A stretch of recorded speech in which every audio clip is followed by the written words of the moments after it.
Hi, everyone, and thank you for joining us for our second session of Cherry Bekaert's 2025 Government and Public Sector Virtual Conference. My name is Denise Lippener, and I am a partner at Cherry Bekaert and the state and local advisory leader within our government and public sector practice. In this session, we will enhance your skills in evaluating and improving the performance of agencies and programs through the use of performance audits. Joining us today is Tiffany McCoy, who is an internal audit manager in our government and public sector practice. Also participating in our session today is North Carolina State Auditor, Mr. Dave Bullock.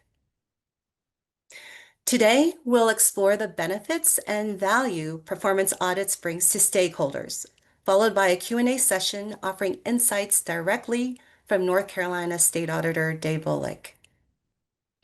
But before we dive into today's session, let's take a moment to look at what you'll walk away with. First, we'll explore the value of performance audits, how they serve as a powerful tool to improve government accountability and efficiency.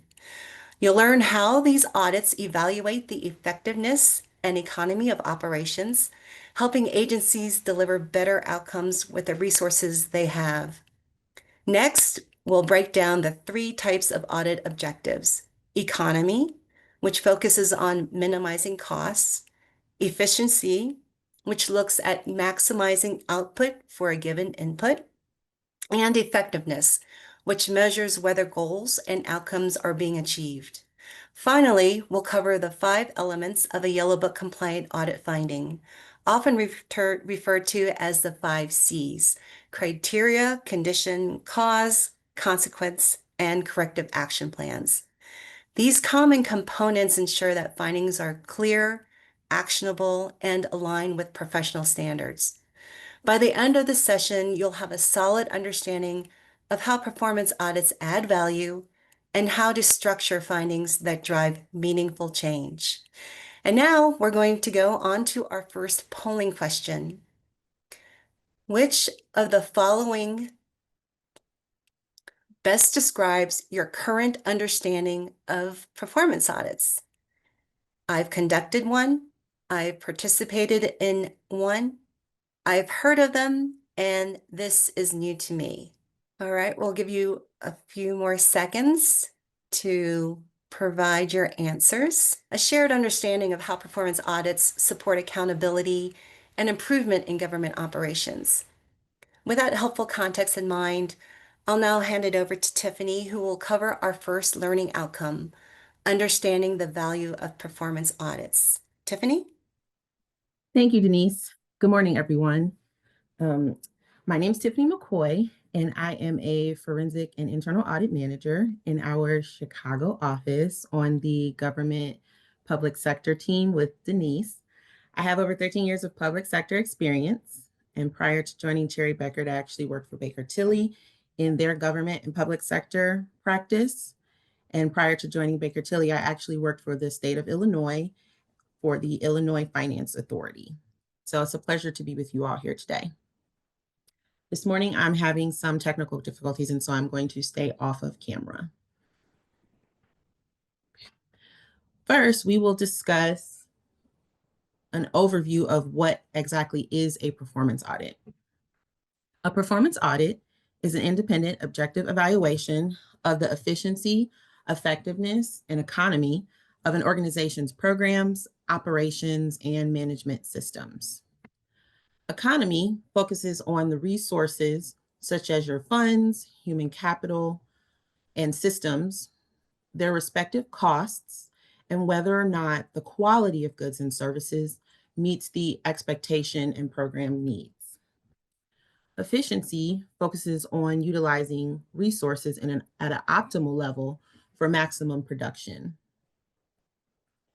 Effectiveness focuses on the overall achievement of programmatic goals and objectives. Performance audits are conducted by a variety of different types of entities, such as government audit agencies at the federal, state, and local levels, internal audit departments within an agency, and even independent accounting and auditing firms. A couple of high-level examples of these types of scopes you would see for these audits and assessments would be systems and processes, including their internal controls, program effectiveness and results, and even governance and oversight structures. Performance audit goals can differ from the intent of a financial statement audit or a compliance-focused audit in a few ways.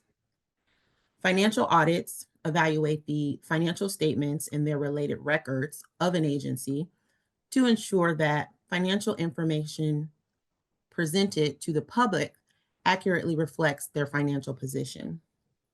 An example of this is an audit which would include a review of grant funds or even internal controls over financial reporting. Compliance audits give independent evaluation of an organization's adherence to a specific predetermined set of rules, regulations, or even policies and procedures. Compliance audits support risk mitigation efforts by identifying and addressing areas of non-compliance to prevent an agency from being assessed penalties or even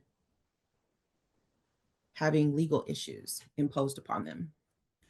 Another added benefit is the enhancement of the agency's overall reputation, which ideally demonstrates a commitment to ethical and responsible business practices and fosters trust through key stakeholders and with the general public.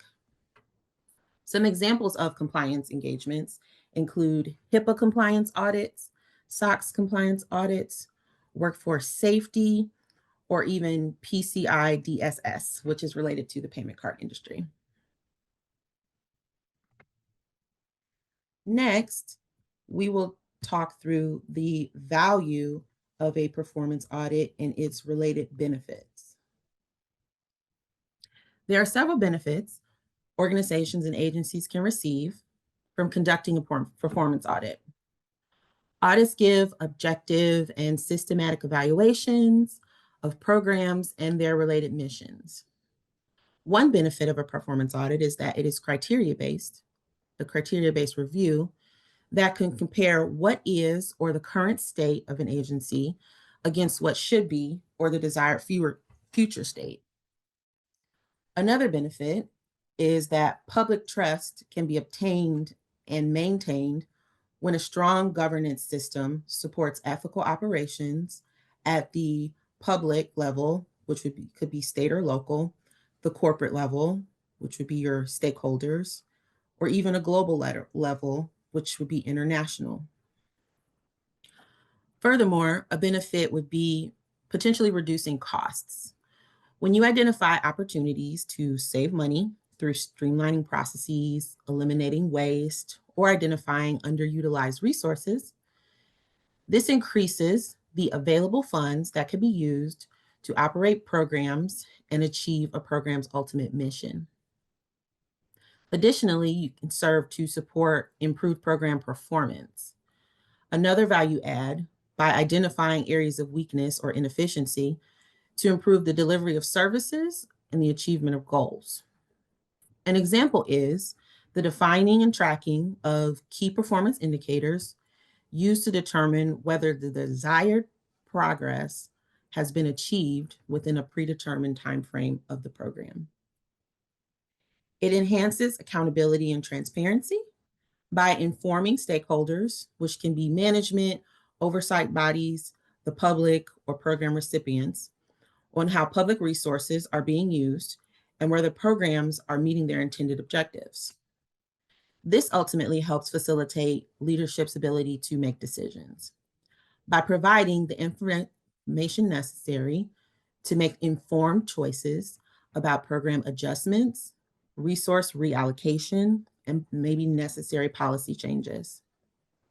An example on how decision-making can be impacted is when leadership makes updates to their strategic plans or their tactical plans based on the results of actual performance monitoring.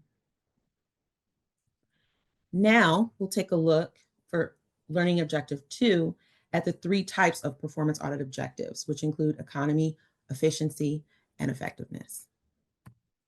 We'll start with an overview of the Yellow Book. The Yellow Book is a guide for conducting performance audits, setting standards for evidence, objectivity, and reporting. For example, the Yellow Book leverages generally accepted government auditing standards that were developed by the GAO, or Government Accountability Office, and it also references the AICPA, which is the American Institute of Certified Public Accountants. And so the Yellow Book provides a set of auditing standards for ultimately governmental agencies at any level that's receiving government funds to help support their operations. The Yellow Book helps ensure that high quality and reliable audits are conducted by applying stringent standards, protocols, and promoting credibility and trust. It provides guidance on key principles, what requirements to use, continuing education, quality assurance, standards for financial audits, attestation agreements, and even each phase of an audit engagement, which would include planning, fieldwork, and reporting. And again, it also emphasizes economy, efficiency, and effectiveness to ensure comprehensive and productive engagements are conducted. And we'll go through each of these three areas in detail on the next slide. There are three types of objectives for performance audit. The first would be effectiveness. Effectiveness audits evaluate if an organization or an agency goals and objectives are being achieved as intended. They focus on the practical impact of program actions. To do this, you first must understand the public recipient's expectations, their key values, related shortcomings, or even advances in the program area. To evaluate, you can create a measurement tool such as perhaps a balanced scorecard, and take the time to define what key metrics are important with your key stakeholders. An example of this to monitor effectiveness might be periodically, based on the need, conducting satisfaction surveys with recipients to get their thoughts on if the benefits being provided to them are valuable and useful. Economy audits assess if resources are acquired at the lowest cost while maintaining the quality necessary to support program needs. For example, if you're running a program like Habitat for Humanity here in Chicago, their ultimate mission is to partner with committed residents and organizations to help families and communities strengthen their stability, improve self-reliance through housing, beautification, and different development projects within the community. You'll always want to procure the time and materials necessary to, let's say, build a home or stand up a park at the lowest cost, but without sacrificing structural and longevity. And you'll want to source experienced labor. And of course, always consider the impact to the environment. Efficiency audits verify resources are being used in an optimal manner to achieve the best desired outcomes. Over time, analysis should be conducted to determine whether the program's administration is being streamlined or if it lacks continuous improvements necessary and processes to ensure that executing is not cumbersome, doesn't have bottlenecks, is not stalled, thus ultimately wasting resources. Now we'll take a moment to talk through the different key points for each type of audit objective. For each audit type, you'll always want to define the overall outcome during the planning stages. You'll want to develop goals, and your goals should always be SMART, meaning they're specific, measurable, achievable, relevant, and time specific. Going through each type, if we look at effectiveness first, you'll again want to have goals.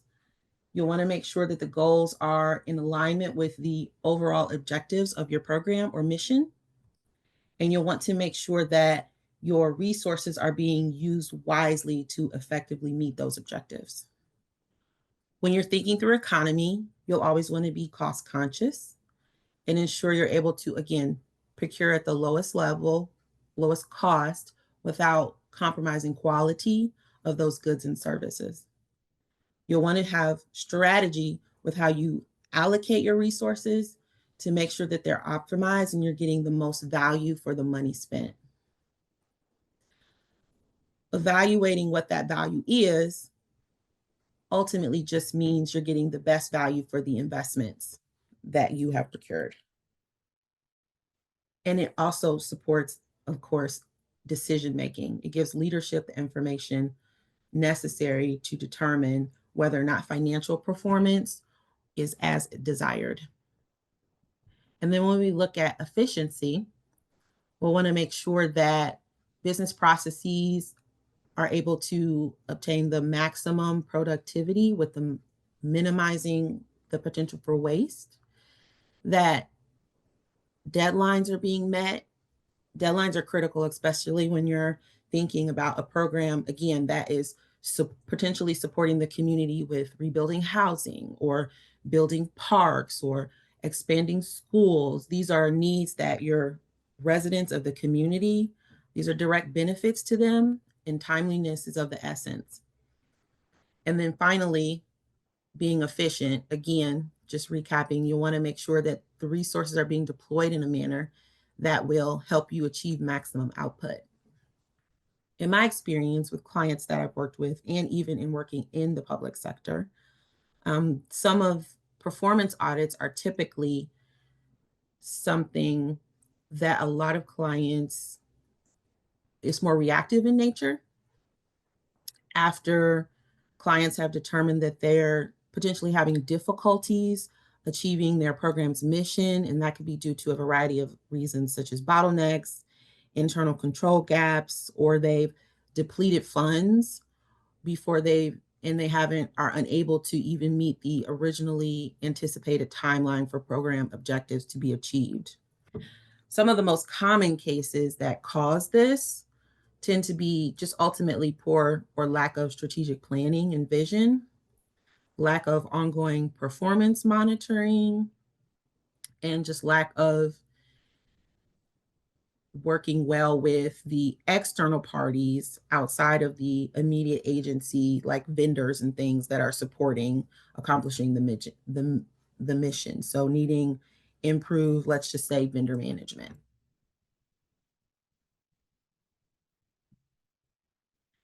Now we'll walk through at a high level the audit life cycle for a performance audit.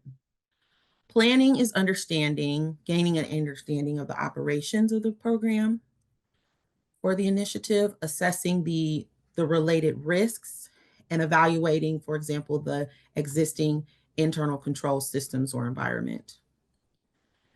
Field work is when you start conducting interviews, reviewing documents, and ultimately comparing the current state of the program or agency to its desired future state or best practice standards. To do this, you would verify transactions, analyze program data, conduct surveys, etc. As a result of that testing, once you move into reporting, those final results are typically going to include the criteria, the finding, and the recommendations. And in the final report, you will have essentially an executive summary that highlights the most important points to get across to any key stakeholders or readers of your audit report, with management's ultimate responses. And management's responses would include management's actual intended corrective action and the timeline and the associated resources necessary to make the pivot to move them forward towards their desired future state. And then you have the follow-up phase, which requires a lot of collaboration between the auditor and the auditee to ensure that management is able and has taken the necessary actions to address the audit findings and implement those recommendations. Now we'll take a look at our second polling question. And the question is, what phase do you think is the most time consuming? Planning, field work, reporting, or follow-up? Field work is where you're doing the most of your analysis. So that's where you're pulling all the data together, normalizing it, and getting it into a place where you can actually test for your audit objectives. And then reporting, I think, sometimes can potentially take as long as field work, just depending on the audience of the results of your intended report. Depending on, again, if it's focused on being presented to legislators versus just staff internal to the agency versus if the recipients of the program are going to receive it. I think that can be making sure you're conveying those results in a meaningful way can take a bit of time as well. Now, we'll move to the next slide, which focuses on planning. And so two of the first considerations when you're in that planning phase is independence and due diligence. And so any known compromises to independence should always be disclosed and addressed during the planning phase of an engagement or as soon as it's initially identified. Protecting sensitive information and avoiding conflicts of interest ultimately upholds ethical standards and increases audit credibility. A conflict of interest example, it could be when you're on the selection committee for procurements and you select potentially a vendor that you have a personal relationship with, or even when you're auditing an area, when maybe you've transitioned to audit and you're auditing an area that you were immediately directly responsible for operating or managing. Those are just two high-level conflicts of interest that are very popular. Due diligence is the next area that's important during the planning phase. Paying attention to detail to support the identification of discrepancies, fraud, and errors, or even omissions that may impact the auditor's ability to execute the audit or may impact the audit results and the ultimate engagement's value add to stakeholders is important. There's a high-level three-step process when working through due diligence. First is when considering due diligence, you want to identify and assess if any activities might impact your ability to identify risks. Then you'll want to make sure you prevent and mitigate those by acting in good faith to prevent any existing or future impacts on your engagement. And then finally, you'll always want to make sure that you maintain a thorough record and document how you will proactively address any potential risks to the engagement through remediation. Some common due diligence examples would be vendor due diligence, which is looking at current or potential risks of acquiring a new or your existing vendors. Technology is also a popular area, and that's essentially auditing your IT infrastructure for potential risks. Cyber is also very important, and that's where you assess, monitor, and mitigate risks related to your network, especially those where you have shared access tied to third-party vendors.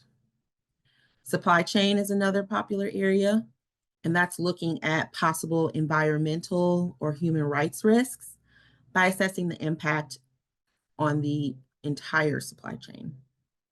And then the last two would be financial, which is looking at the agency's overall financial performance and risks associated with that. And then in terms of regulatory issues, looking at your organization's policies, procedures to verify whether or not they're compliant with all applicable laws and regulations. Now we'll look at the next two areas, which would be understanding your audit subject and professional skepticism. Industry-specific knowledge is understanding regulations and practices applicable to your engagement to help tailor your audit work program to address unique challenges, standards, and emerging risks.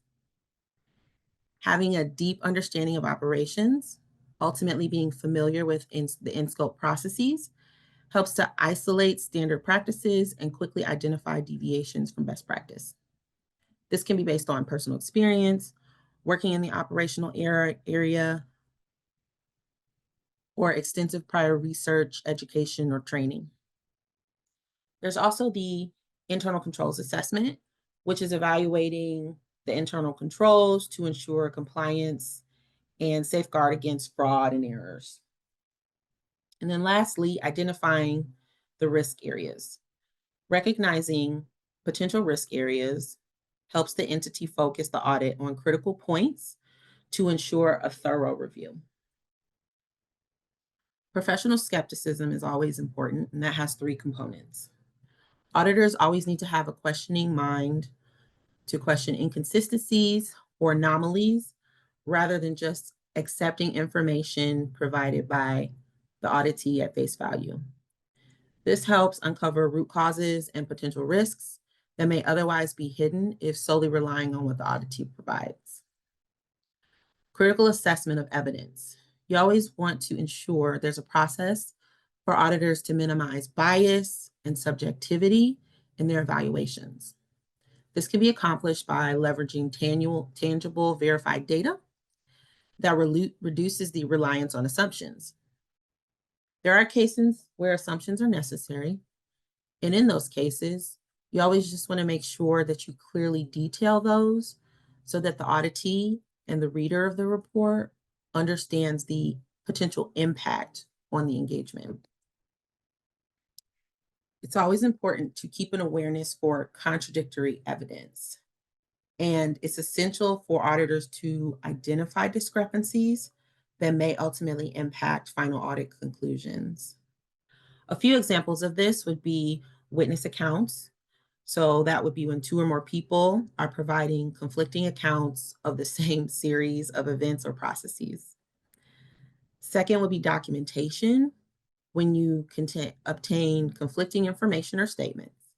For examples, if agencies, procurement policies and procedures directly conflict with a signed executed vendor contract and that respective requirements in there. And then the third example would be physical support. That's when physical evidence does not match other evidence or established facts that were previously provided. Now we'll transition into talking about some of the key skills that you'll want auditors to have on your audit team. Assigning auditors with the right mix of skills, experience, and independence ensures credible and reliable audit results.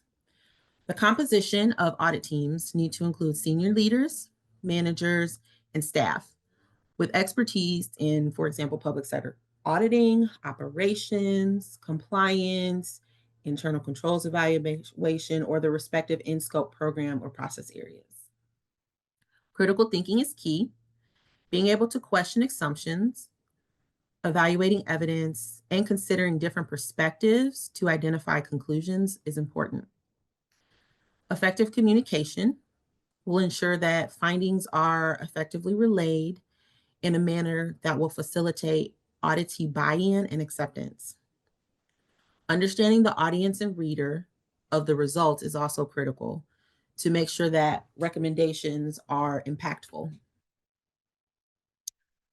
For example, when you get to the end of your engagement, you'll want to have a clear understanding of will your findings and recommendations be read by the staff, by the board, legislators, or program recipients. You'll want to ask who is responsible for execution of the recommendations and what is the intent? Is it simply just to inform the public, or is it to hold program administrators and legislators accountable? Data analytics is also a great skill for auditors to have.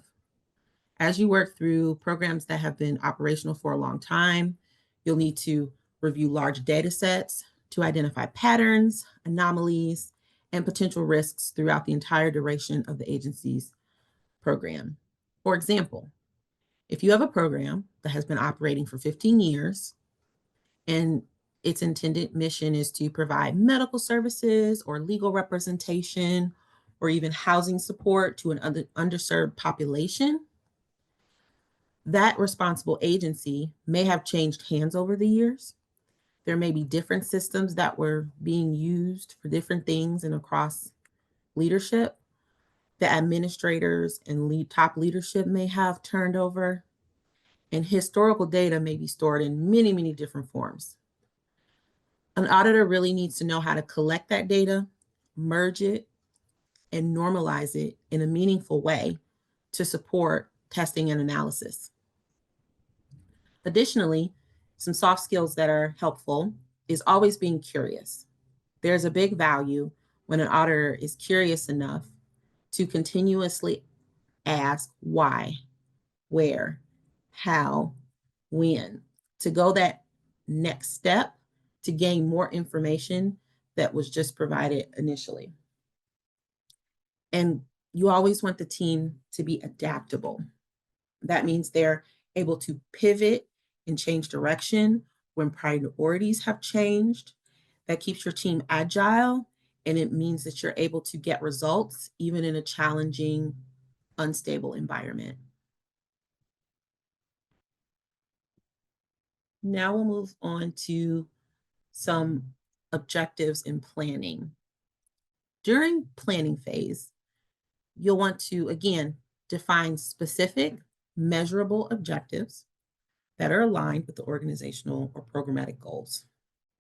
This ensures, again, the audit is purposeful and adds valuable to the agency or the reader. During the planning phase, this is where you identify your key points of contact, determine your initial engagement timeline with consideration for your auditee's vacations, training, and other general busy times that might overlap with the engagement. You'll host your kickoff meeting that includes key stakeholders to discuss the role of the auditor and the auditee and the stakeholders. Examples of this would be for internal stakeholders, you might have board of directors, the audit committee, senior management, operations and support management, or even, of course, your internal auditors. External stakeholders that should be considered include regulatory bodies and standard setters, external auditors. It could include your third-party vendors and even program recipients. You'll also take time to, during planning, identify key risks to the engagement, things that you can reasonably anticipate might occur. And we'll touch on a few of those in a bit when we talk through common challenges of an engagement. And then this is where planning is where you start developing your internal audit work program. Risk-based planning essentially is prioritizing audit areas based on risk assessments, past audit findings, and the current needs of the auditee to ensure resources are deployed in areas with the greatest potential impact for stakeholders. Criteria and metrics are defined at this point, and so you would talk with your auditee about whether or not you're using Yellow Book standards. There's II standards. You could lever ISO standards or whatever applicable frameworks there are that serve to support best practices for that related program or in-scope area.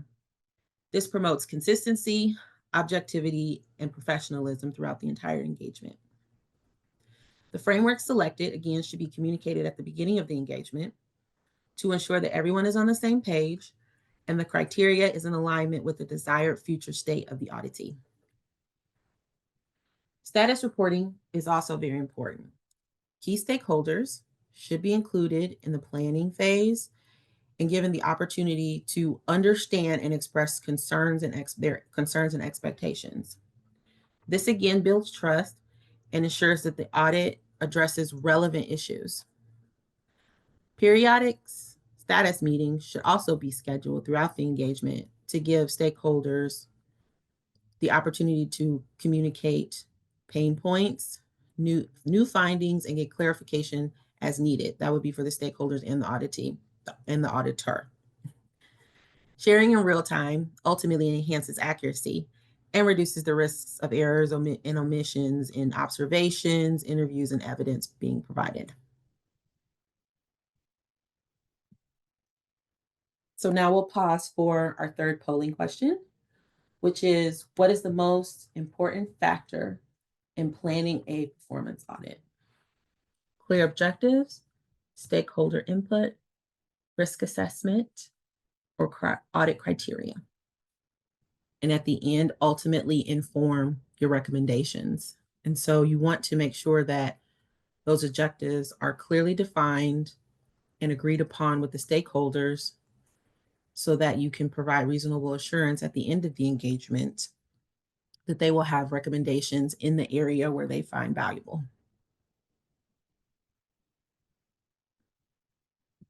Okay. So now we'll move on to the fieldwork phase. Just one more recap. Before fieldwork testing begins,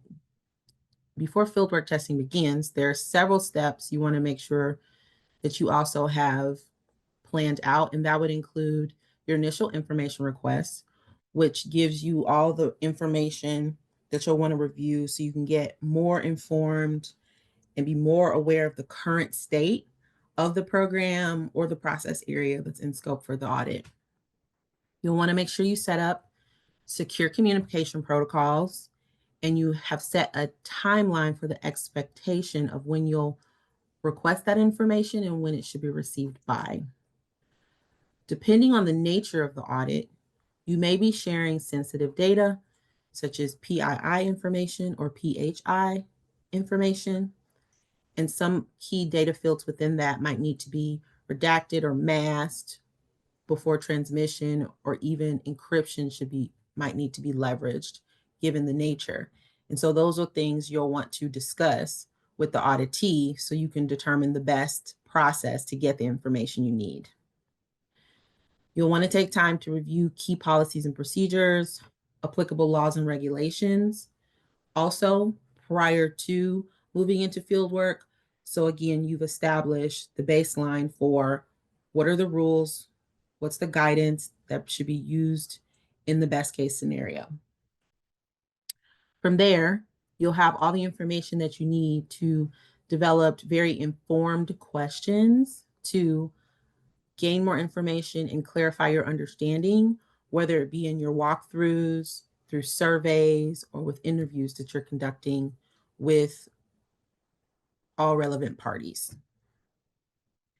Then you'll want to, of course, hold those meetings to confirm your understanding and gain a better clarification on the current state of the internal control environment.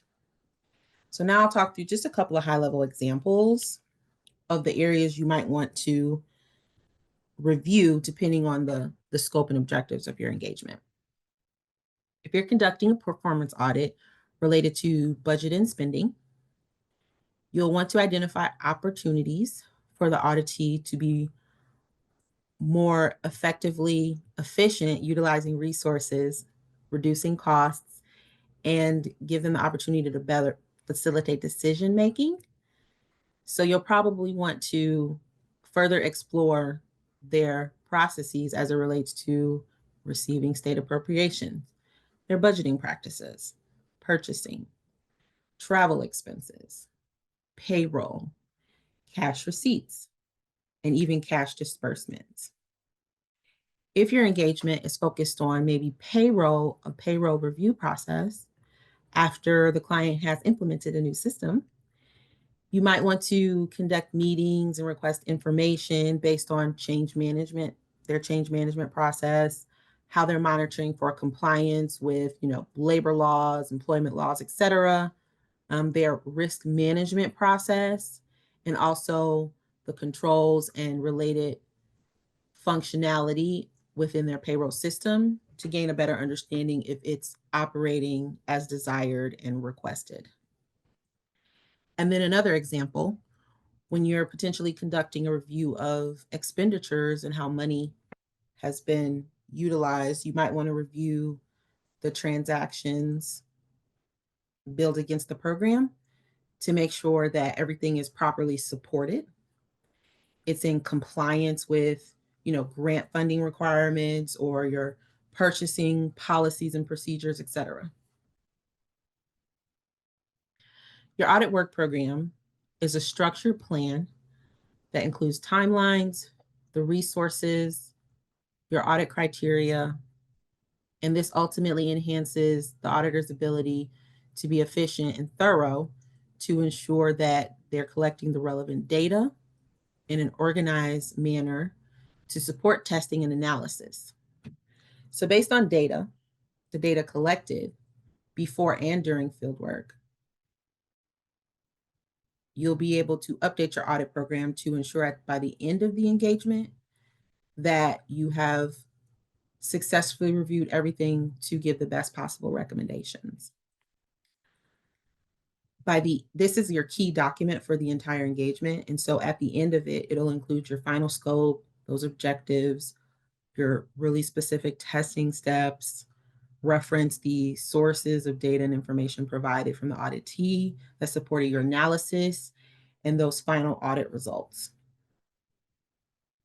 Fieldwork is another phase like planning where you're going to be requesting a lot of data. And so ensuring that you're collecting sufficient, relevant, and reliable evidence is important. And evidence can be collected in the form of policies and procedures, through interviews or walkthroughs, through surveys, and pulling all this information together gives you the opportunity to identify trends, anomalies, and benchmarks, which ultimately strengthens the credibility and defensibility of the audit conclusions. To do this, you'll want to make sure you leverage data analytics where you can in audit software or automated testing tools to increase the capacity to be efficient and increase the depth of the analysis. Quality control reviews are also important during every phase of an engagement.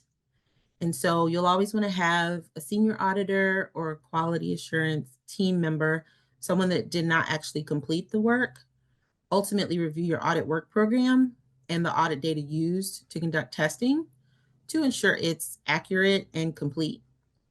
This additionally encourages collaboration and reduces and prevents disputes at the end of your engagement by giving you the opportunity to share gaps and findings with your auditee before findings are finalized. And now I'll talk through some of the common challenges that we note across performance audits that impact your ability to be successful. The first is related to processes, and that would be scope creep or scope limitations can occur when originally agreed upon scopes processes that were outlined in your audit notification, when those are expanded or even restricted during the engagement. This can also occur when you have programs or processes that are supported by third-party vendors instead of just solely in-house staff, because sometimes those vendors are challenged to cooperate because they are not normally required to participate. And so common issues we've been able to identify would include the auditee, again, not historically requiring the vendor having regular touch points with the vendor, and also not having proper vendor management practices in place. That includes performance monitoring, which ultimately holds your vendor accountable and gives you an opportunity to measure and evaluate the quality and timeliness of the delivery of goods and services that they're providing for you. Common issues related to technology would be when the auditee doesn't quite understand the full functionality of the key systems that they're using to store program data, or they don't understand how to extract that data or the relevant data necessary to support analysis during the engagement. Then you also have instances where the data is not readily available. While they may have access to it, it's not being made available in a reasonable time frame to help support completing the engagement based on the originally agreed timeline. And then there's also that data, again, when you have instances of longstanding programs where there's been a change of hand of who's responsible for it and new systems and things, data may be housed in legacy systems or multiple systems that do not have the functionality to be automatically integrated with each other. And so you might end up having to pull the same program data from different systems. And then there are also challenges when data cannot be pulled in an electronic format that's easily accessible. So this is where it's very key for your auditors to have the skill set of being able to work with different systems and understand how they should talk to each other and workarounds in instances where they don't. An example of this is I actually have a current client that is not exactly receptive to technology. And so they're responsible for some financial records that they keep for their agency. And they actually keep those records on those old school accounting green sheets.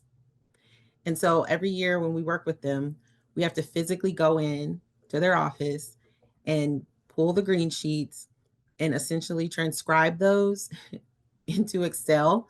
So it's in a more usable format for us to be able to, yes, I see the faces. Yes, this is true.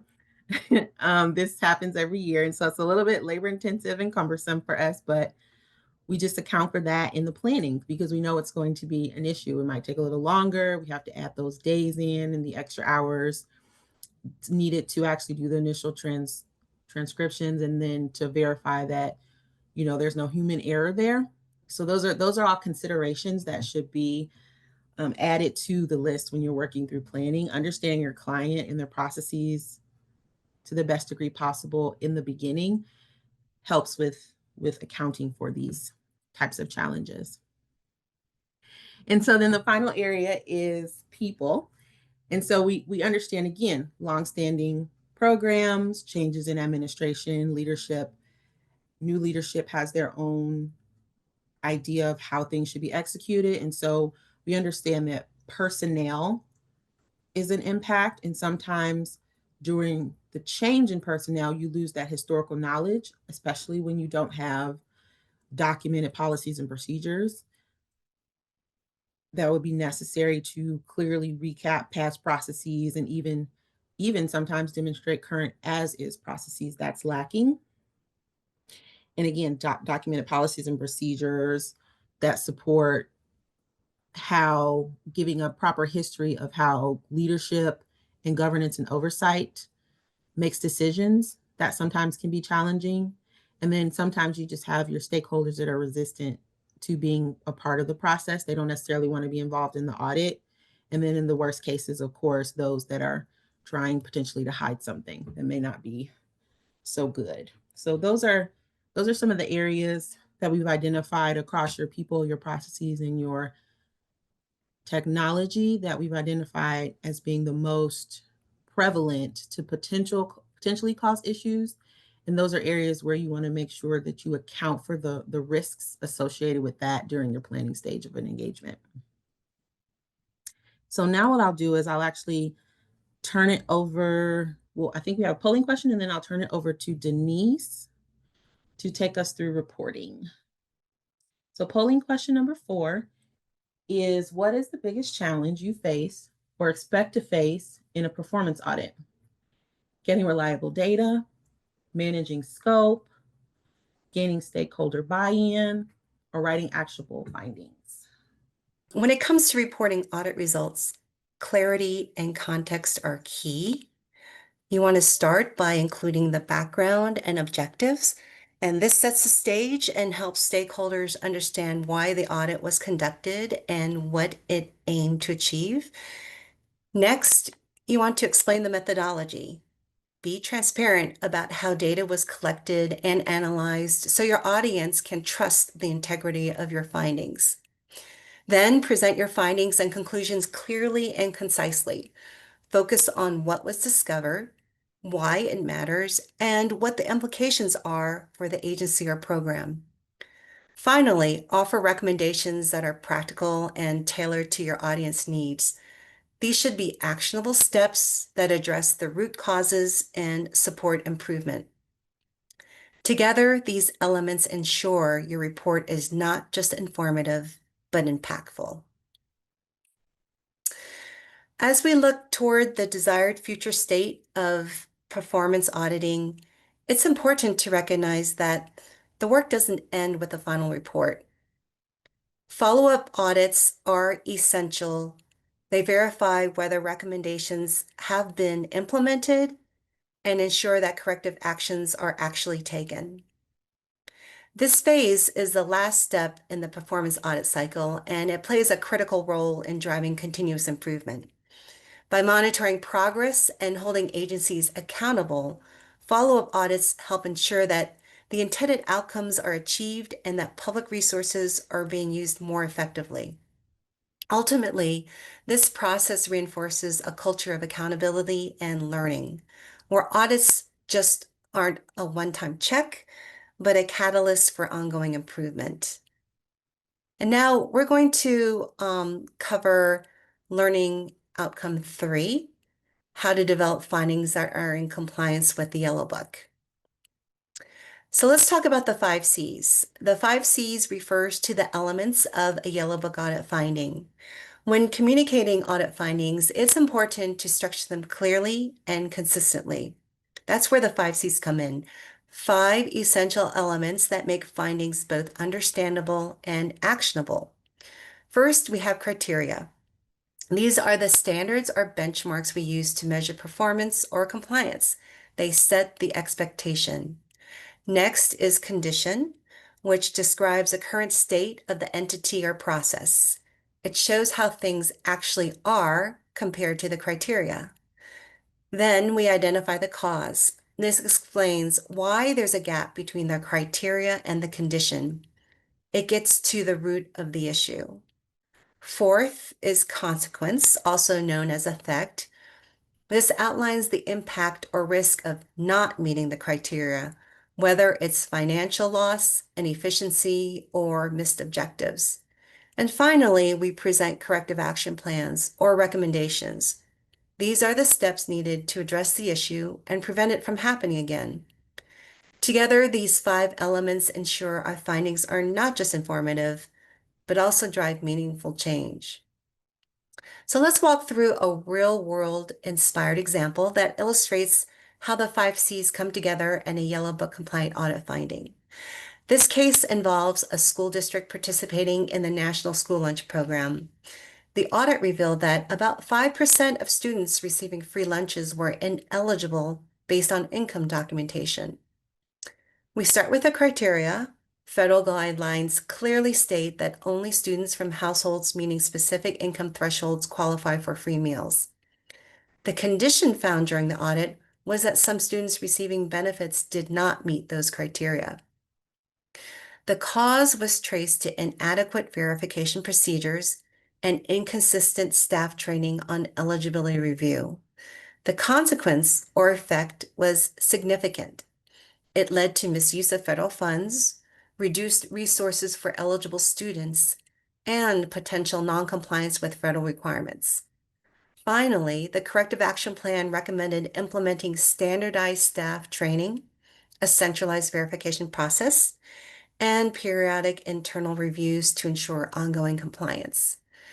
This example shows how structured findings around the 5 C's not only clarifies the issue, but also drives meaningful, actionable change.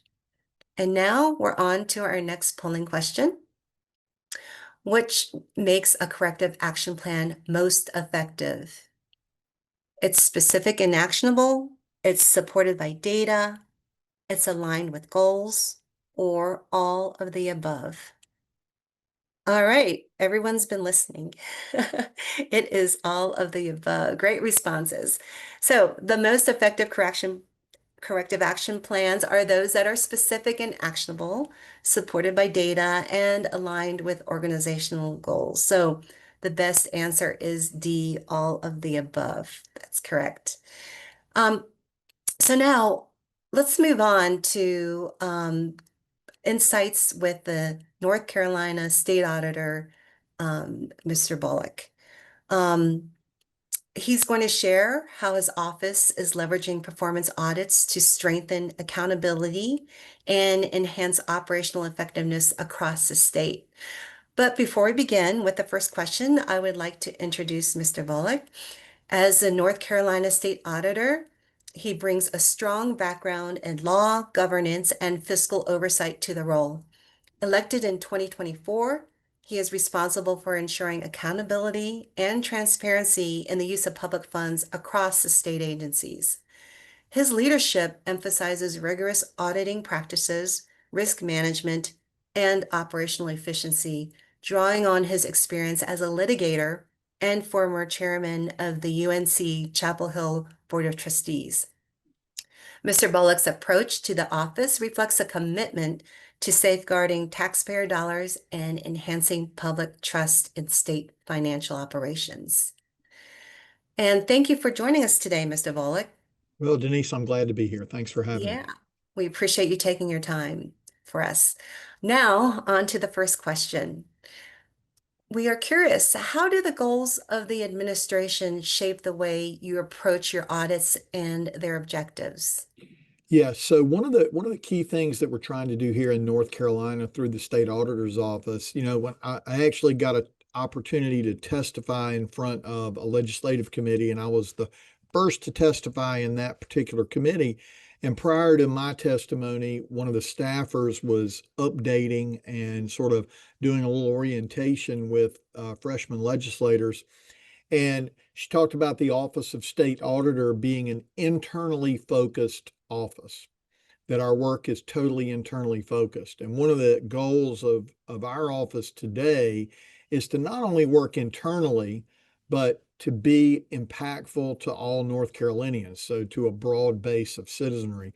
So the way we're approaching audits today on the performance end is how can we be impactful with results to everyday citizens. And by doing that, we're taking an approach using the three C's as you've illustrated here. But in our corrective action plan, it's really trying to find that return on investment of taxpayer dollars. And that is one of our key questions that we ask in terms of when we begin to scope our audit. We just completed an audit of the Division of Motor Vehicles that we released yesterday, and that is a really good example of, I think, how we can impact everyday citizens through our office in the state auditor's office. Great, great. So you talked about corrective action plans and having impactful results. So what strategies have proven the most effective in getting agencies to implement the audit recommendations? Well, first of all, we're very fortunate here in our auditor's office in North Carolina. The North Carolina auditor's office has a lot of authority, and probably the most authoritative, if you want to say it that way, auditor's office in the country, particularly in an elected position. Uh, one of the ways we've been very effective is to build in stakeholder input at the beginning of an audit, and that stakeholder input includes our legislative leadership across the state. If it's a regional audit that we're doing, we focus on those regional legislators from both sides of the aisle, both Democrats, Republicans, and an occasional independent. We bring them in terms of the scoping and let them know that we'll be looking at a particular area of state government or local government. We have those conversations with them, and then bring in the team, which is the professional team. I'm elected, but we have a fantastic professional team that has a lot of experience, and have them try to narrowly scope, make that scope of the performance audit as narrow as possible so that we can get a real meaningful result. In the first 7 months in office, I found that if we can narrowly scope an audit, that the end result will actually tell a broader story. That is a real sweet spot.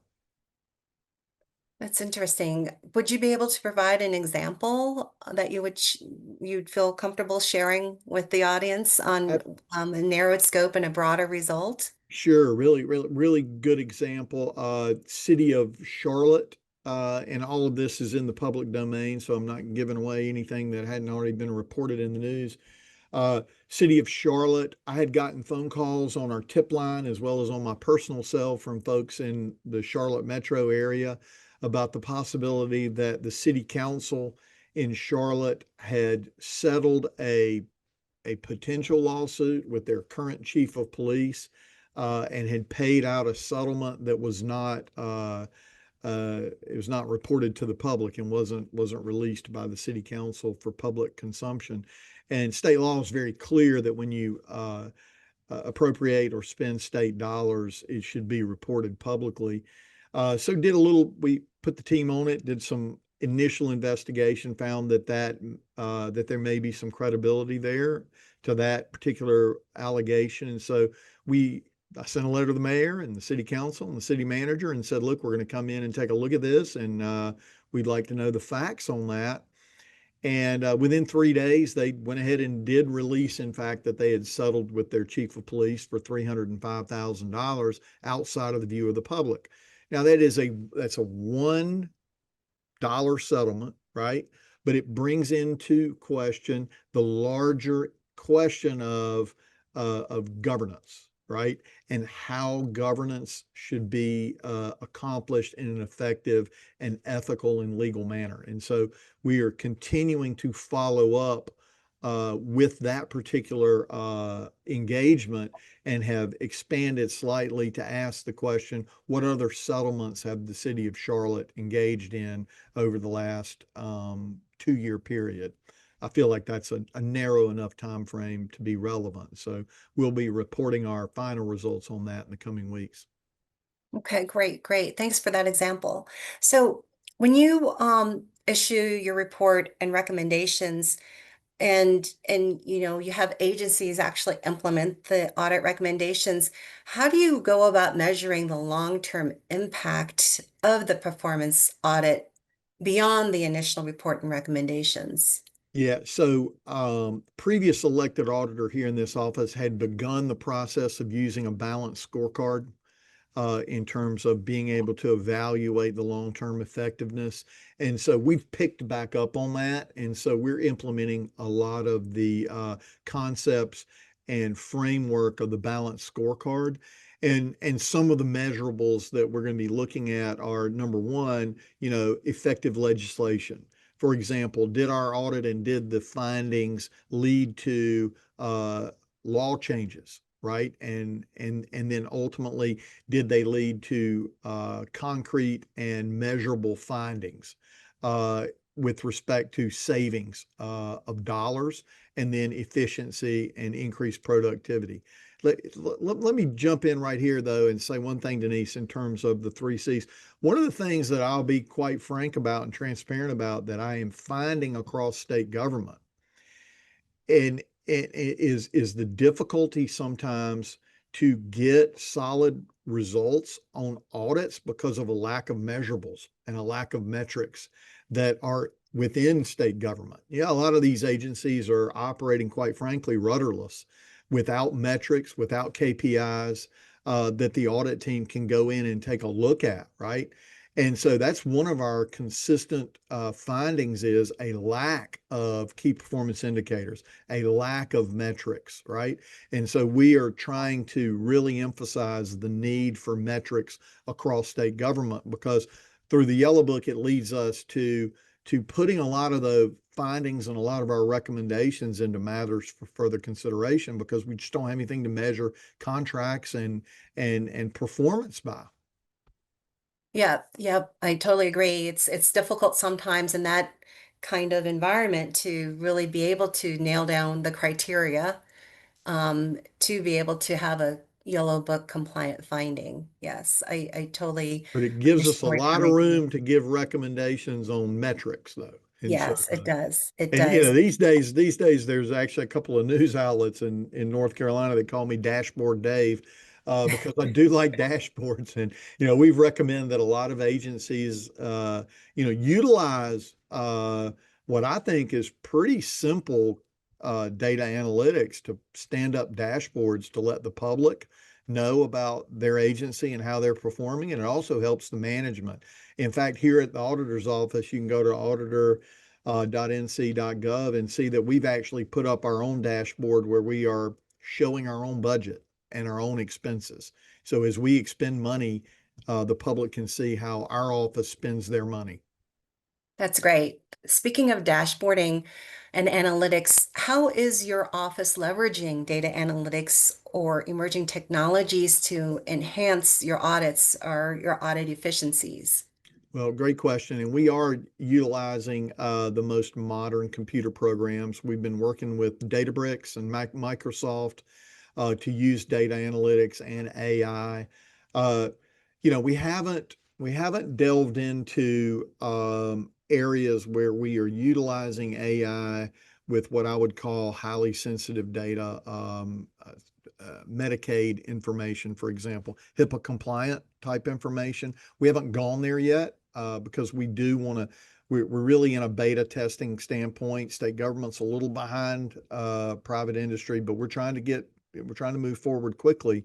But we're using it with most effectively or not right now with policies and procedures and general statutes and matching up criteria in terms of our audit planning. AI is very effective at that. It saves us a day of work. We're also using AI to take, a lot of times government agencies will still hand us a stack of paper receipts or a file of PDFs on invoices, and we're utilizing AI to organize those very quickly. That can save hours and hours of time from our auditors to having to physically, put that kind of data into an order and usable framework. So on the front end here in the first 6 months or so of us utilizing these new tools, really the organizational structure and using artificial intelligence to make sense of large data sets, particularly with simple things like invoices and a trail of invoices, that's been very helpful. Great, great. So we have 38 other, in addition to North Carolina, we have 38 states represented on this in this conference, people attending across 38 states. And I'm wondering if you would like to share what have you done at NCOSA to change how you're approaching your mission as far as people, processes, technologies? Yeah, I mean, I think the biggest thing that we've done is inject new energy into the office. We again, I campaigned. I'm an elected state auditor, and I campaigned on the idea of auditing our division of motor vehicles, which is a complete train wreck here in North Carolina. It is really hard to get a driver's license here in our state. And so I felt like the state auditor's office could really be impactful in terms of, regardless of what our audit showed, we could put it on the front page of the newspaper and keep it on the front burner so that policy makers across state government could take action to get our DMV fixed. And so we released the first part of our audit, which included an IT audit, information systems audit, and auditing processes and procedures to obtain an ID and a license, as well as a detailed description of the budget of the Division of Motor Vehicles. And because we had made it an issue, we released that audit yesterday, which would have been the 4th of August, and we did so at 10 o'clock in the morning to the media and on our website. And then at 11 o'clock, we had a press conference. And it's the first press conference like that this office had in more than a decade. And I had the entire team that performed the performance audit of the DMV up on a stage with me. We had 7 or 8 different news outlets, TV news outlets in the room, along with the major print media outlets and several smaller independent blogs there. We had a full press room. And we spent an hour, hour and 15 minutes going through the findings of the audit. And what that's designed to do is put the auditor's office front and center. And it's interesting. An aside that I found out, I got actually a phone call, two different phone calls from reporters that had my cell number, and that was great. They called, and one of the findings we had was the fact that our license examiners really need to have a raise in pay, right? And we found that they weren't paid probably what they needed to be paid to be effective. And it's publicly available information. But both reporters said the same thing. They said, you know what? I had no idea that we were not paying our license examiners here in North Carolina what I thought we were paying them, right? And so I think that shows, for example, the Office of a State Auditor brings a tremendous amount of credibility to any piece of information that we put in our audits. And we need to take that really seriously. So we got to be right about our information, uh, and we've got to be impactful, and we got to pick our spots. And we felt like this was a really good spot to pick, for example, and it has had an immediate impact. Our legislature and our governor. In fact, I had our what we call our Council of State meeting, met with all the elected executives this morning, and that was the topic of discussion, was our DMV audit. So I mean, and the governor thanked us for it, and we're all trying to work to get to a solution. So not only is it just it's not a book report, right? This is an audit with solid data-based recommendations that, if implemented, our state, for example, will see real results. And my last point I made on our press conference is great question from a reporter. What do you tell all those people that are standing in line for hours trying to get into the DMV to get a driver's license? I said, I'm going to tell them I'm a dog with a bone. I'm not going to give up until our DMV is fixed, and we'll continue to audit. And to your point earlier, we're going to continue to follow up in 90-day increments with the Division of Motor Vehicles on their progress. Wow, thanks for sharing that press conference. That's a great way to announce a report. And so that's like a forward thinking. Speaking of forward thinking, can you share with us what trends you see shaping the future of performance auditing in the public sector over the next 5 years?